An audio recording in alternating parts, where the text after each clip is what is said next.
They say emotions make you human. They tell you to listen to your heart. They warn you not to hold it in, to express what you feel. But Niccolo Machiavelli ignored all of that, because he understood a brutal truth most people never face. The more you feel, the easier it is for others to control you. Emotions make you predictable. Feelings expose your weaknesses. Sensitivity, when undisciplined, becomes a leash anyone can pull. Love too loudly, and they use it. Care too openly, and they test it. Fear too clearly, and they exploit it. React too quickly, and they win instantly.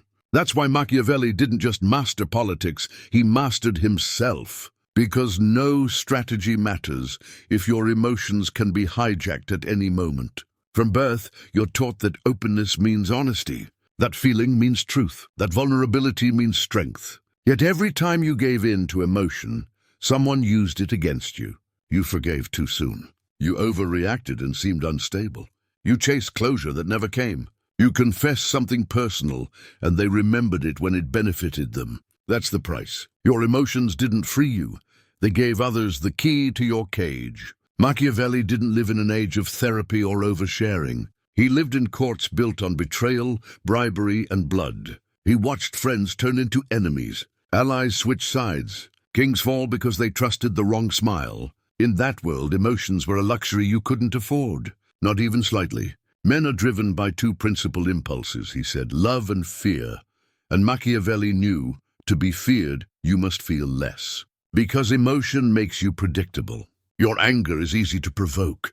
Your silence easy to read. Your love easy to weaponize. Reactive people respond before thinking. They speak before measuring. They move before observing. Dependent people chase feelings, crave validation, and hand others control over their self-image. You become easy to disarm, not because they outsmart you, but because they can trigger you. Throughout history, the most dangerous individuals shared one trait. They were calm, unbothered by slander, unmoved by affection, unattached to how others felt about them. They weren't cold, they were composed, and that's what Machiavelli sought to be. Not a robot, not a monster, but a man unmoved by the outside world. Because once you stop feeling reactively, you start acting strategically. You become the kind of person others watch carefully because they can't read you. You speak less. You listen more. You see everything but react to nothing. And that kind of control terrifies an emotional world. But isn't that just being numb? No, there's a difference between suppression and control. Suppression is avoidance. Control is precision. You don't pretend you don't feel. You master when, how, and why to feel. You express emotion only when it serves you. And if it's not strategic, you feel it quietly, but never show it. That's what separates warriors from victims. Machiavelli didn't want to be numb. He wanted to be untouchable. So he trained for it, in thought, in posture, in silence. Because the moment you can feel nothing on command, you don't just gain power, you become power. Machiavelli wasn't born detached. He was forged through humiliation, betrayal, and exile. Used, tortured, erased by the same hands that once greeted him with smiles. It wasn't philosophy that hardened him. It was survival. You don't become emotionless from reading books. You become emotionless when emotions keep getting you destroyed. Machiavelli served the Florentine Republic. He climbed ranks. He negotiated with kings, popes, and tyrants. He gave loyalty to those he thought deserved it. And they discarded him, imprisoned him, tortured him, and erased his name in days. Not because he failed, but because power changed hands and loyalty meant nothing. That was his first lesson. They love you only until you become inconvenient. What would most people do? Cry, collapse, beg, apologize, ask for mercy. But not Machiavelli. He observed. He learned. He detached. He realized emotion makes you loyal to people who would sell you the second it benefits them. So he decided, if I'm going to suffer, it won't be for love, it'll be for strategy. Every betrayal starts with the same thought. I thought they wouldn't. I thought they wouldn't lie. I thought they wouldn't leave. I thought they wouldn't do this to me. That thought is born from trust, and trust is born from emotion. But Machiavelli discovered something colder. People stay loyal only until loyalty costs them something. And once the cost is too high, they flip. Emotion doesn't prevent betrayal, it blinds you to it, and he swore never to be blind again. The turning point in Machiavelli's transformation wasn't anger, it was clarity. He wrote The Prince not from revenge, but from understanding. He didn't complain about the world's unfairness. He documented how power truly works and how most people lack the courage to admit it. You might think you're emotionally intelligent because you feel deeply. True intelligence, however, is feeling deeply and still acting with icy precision. Machiavelli trained for that, so how do you achieve it? How do you move from emotionally reactive to emotionally unshakable? It doesn't start with quotes. It starts with your pain. Examine your past. Who used you? Who lied to you? Who vanished when they no longer needed you? What did you feel? Shame, grief, anger, confusion. That pain is not just trauma. It's information. It's your training ground. Every betrayal is a lesson. Stop letting people see what they don't deserve to hold. Every disappointment is a warning. Your expectations are emotional hostages. Machiavelli didn't numb himself. He studied the pain until it no longer controlled him. He dissected human behavior. He rewired his instincts. He transformed heartbreak into pattern recognition.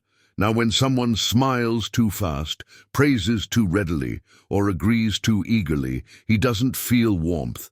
He senses caution. Once you learn from pain, you stop falling into the same traps. You can't build immunity by hiding. You build it through exposure. Machiavelli didn't isolate himself. He stayed close to power, corruption, deceit. But instead of absorbing it emotionally, he observed it clinically. He trained his mind to watch, not react, to record, not collapse, to stay still while others spilled everything they felt. Over time, emotion no longer made his decisions. It became a signal, a layer of intelligence, not a steering wheel. That is what you are cultivating now. Not apathy, but emotional sovereignty. The ability to feel without being possessed by those feelings. Machiavelli didn't seek to escape emotion for peace. He did it for power. Because once you master your emotions, you automatically influence others. Why? Because everyone else is controlled by what you've neutralized. They crave approval. They need to feel understood. They react when triggered. They speak when anxious. They confess when afraid. You no longer do any of that. You have become still, and in that stillness you become authority. Observe any group. The one who speaks first is trying to impress. The interrupter fears being forgotten. The over-explainer doubts they'll be understood. The one desperate to be heard is already losing. Now watch the one who waits. They don't react. They don't rush. They don't explain. But when they speak, everyone listens. Not because of volume, but because of gravity. That is Machiavellian presence. He who masters himself masters others, because your self-control becomes their emotional mirror. If you stay calm, they second-guess their tone. If you don't flinch, they wonder if they've gone too far. If you don't chase closure, they spiral, trying to understand why. The more detached you become, the more power others unwittingly give you. Here's what Machiavelli knew. When you speak less, people panic in silence. To fill the void, they start talking. They confess. They justify. They over-explain. They reveal what you never asked for. Silence feels like judgment. It feels like power. It feels like knowledge they lack. So instead of reading them, you let them reveal themselves. And the best part, you never gave anything away. People expect cause and effect. They insult, you react. They guilt, you apologize. They beg, you soften. They ghost, you chase. This is how emotional people operate under visible triggers. But when you stop reacting, you break the pattern. Now they don't know your thoughts, your next move, your feelings. You've introduced uncertainty, and uncertainty shatters control. You no longer play the game. You control the board. Let's be clear. Detachment is not indifference. You still care. You still desire. You still feel. You've just removed external access to those feelings. People can no longer predict your next move, read your face, sense your weakness, or manipulate you. Now only you know what's happening inside. And guesswork always breeds fear, because the unreadable person is always assumed more powerful. Notice this, the quietest in the room are often the ones no one dares to cross. That's not charisma, That's emotional control expressed through presence. When you speak deliberately, react sparingly, move with intent, hold eye contact without strain, remain still while others fidget, you project dominance without uttering a word. You are not trying to impress. You are not trying to prove yourself. You are simply grounded while others float, drift, desperate to find stability in your presence. And the more they drift, the more they orbit you. Machiavelli didn't meditate atop a mountain. He trained in courts, in conversation, in conflict, because emotional control isn't forged in peace, it's forged in war. You don't learn calm in solitude. You learn it when challenged, tested, provoked, and you choose silence anyway. This is where detachment becomes a discipline, not a personality trait, not a mood, a method. Someone insults you. Pause. They provoke with guilt. Pause. They beg, cry, accuse, manipulate. Pause.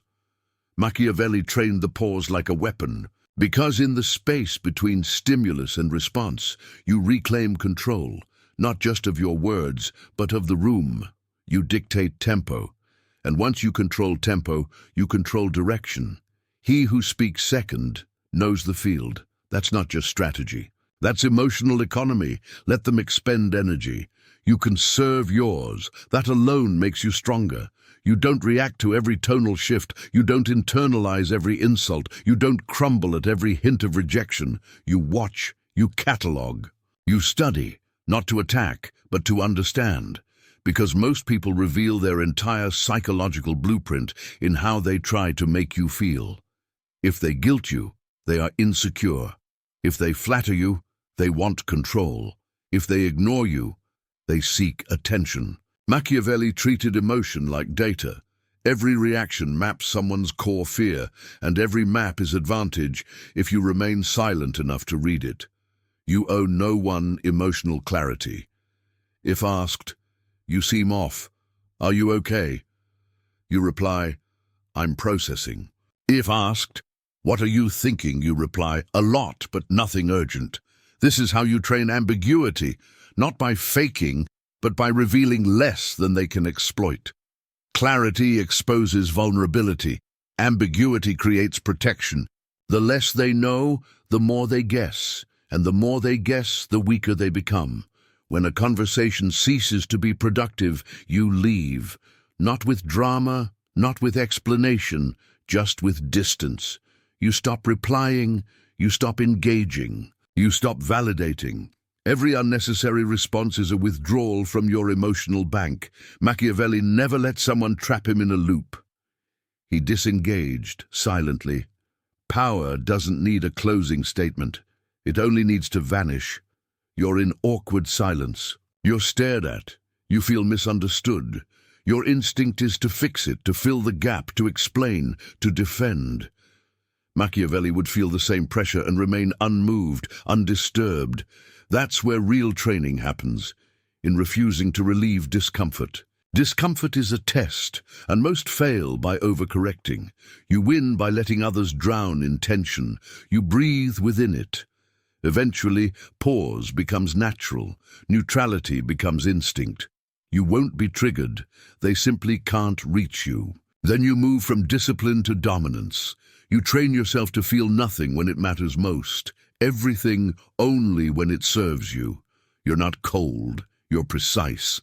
In a world addicted to overreaction, precision is the highest form of power. Machiavelli's methods weren't crafted for temples.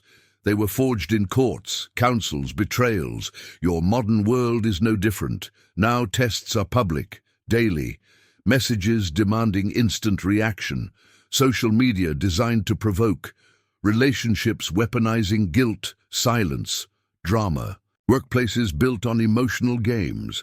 In that chaos, emotional stillness becomes shield, sword, and signal. Here's how to apply it, in person or online, without apology. Someone triggers you. They want defensiveness, anger, emotional leakage. That response gives them control. So what would Machiavelli do? Nothing. He would look, wait, let silence grow. That silence becomes louder than a scream. If a response is required, Interesting point. If that's how you see it, I'll consider it. No fight, no admission, no weakness. They leave confused because you didn't play their rehearsed part, whether partner, family, or friend. Emotionally reactive people want proof they affected you. Raise your voice, cry, beg, explain. They feel important. They feel in control. They feel victorious. Machiavelli remains composed. He never begs to be understood.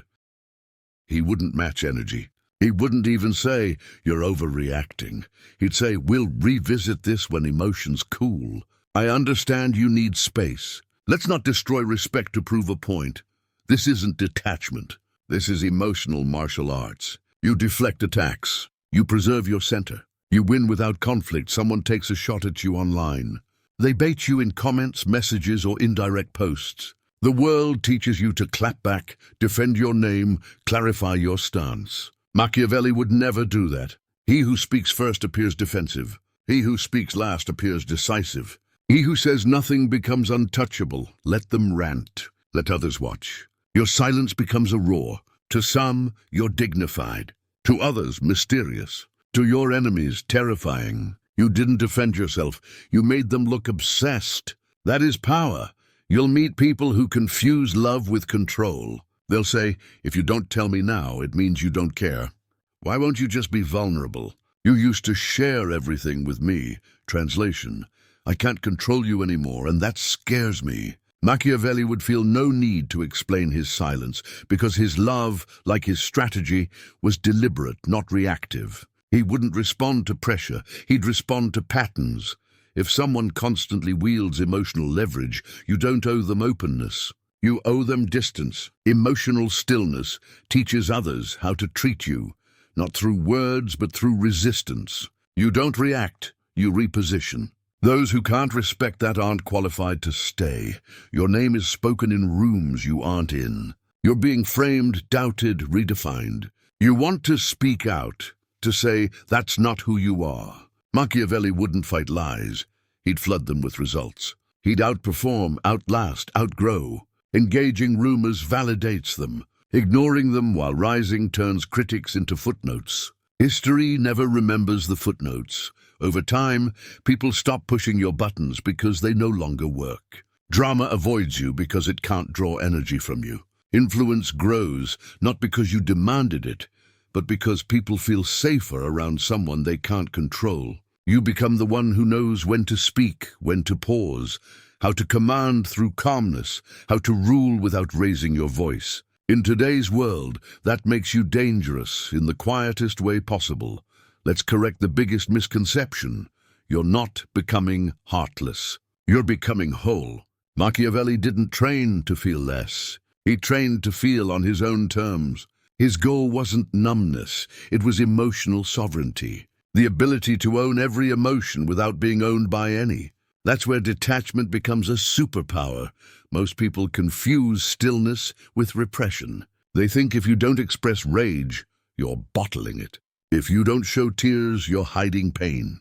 If you don't explain, you're emotionally unavailable. Machiavelli would say, the strongest feelings need no witnesses. True power is feeling anger without lashing out. Feeling sadness and still speaking clearly. Feeling pressure and still moving with precision. That is not apathy. It is mastery. They told you emotional intelligence is naming emotions, sharing feelings, understanding others. That's useful for fitting in. But to lead, to command, to outlast, emotional intelligence becomes not leaking under pressure, not reacting to manipulation, reading others without being readable yourself. It's no longer about expressing feelings. It's about strategically managing their visibility. In Machiavelli's world, uncontrolled visibility was lethal.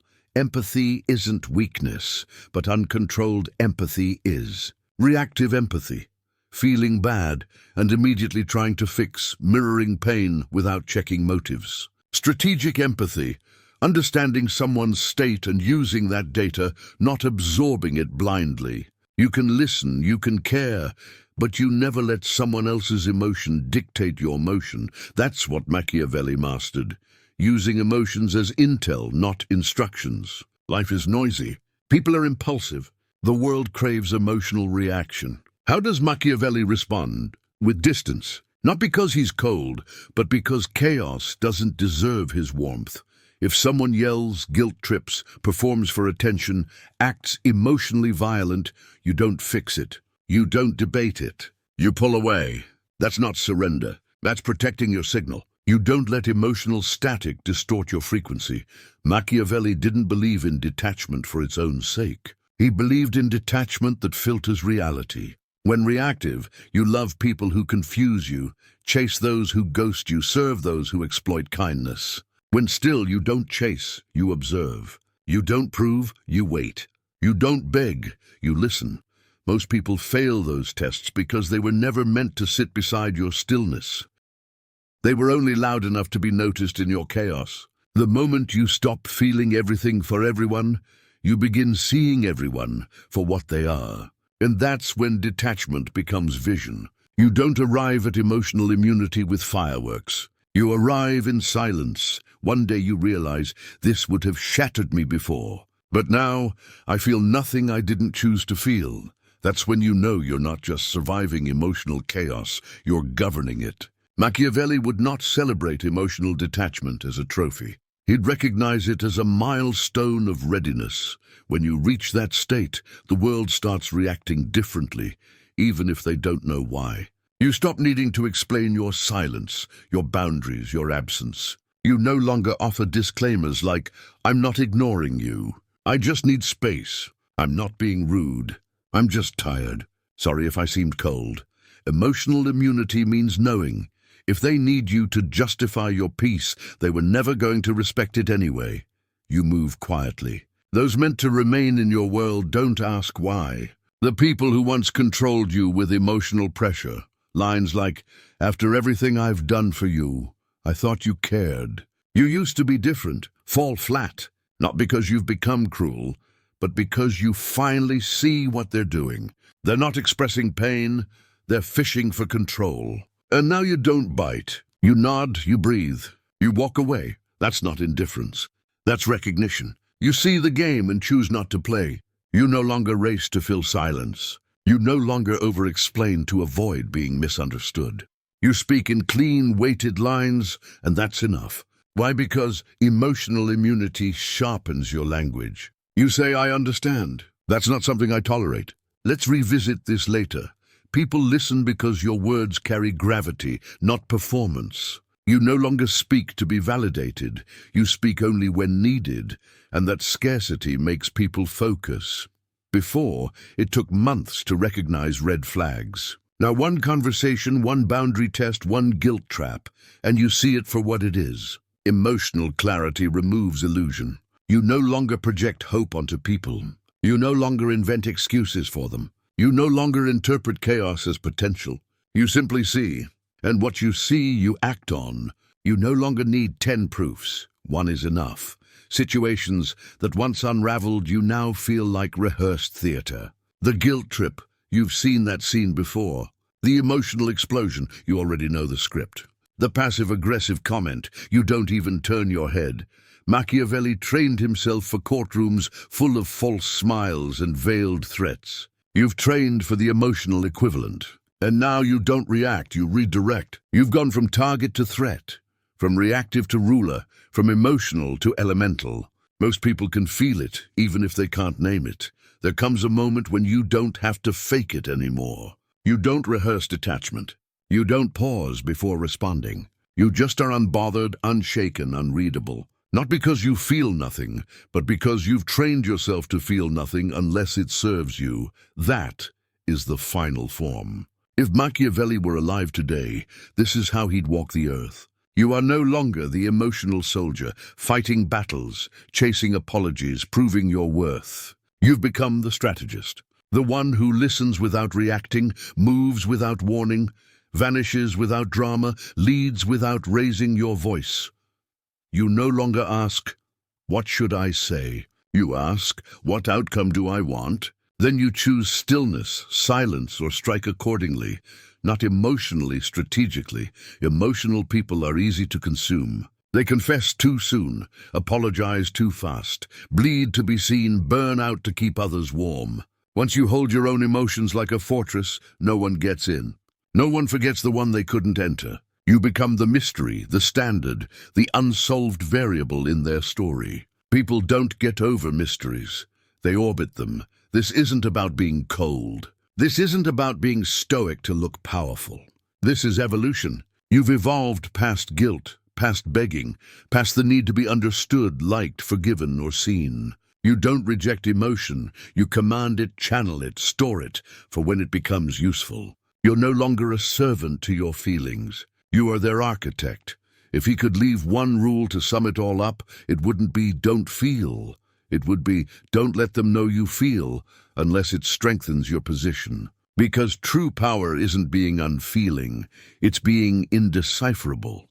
No one can destroy what they cannot define. No one can control what they cannot read. No one can manipulate what refuses to flinch. You don't explain your peace. You don't defend your standards. You don't chase closure. You move when you want. Speak when it matters. Disappear when it's time. Return without apology. Command without effort.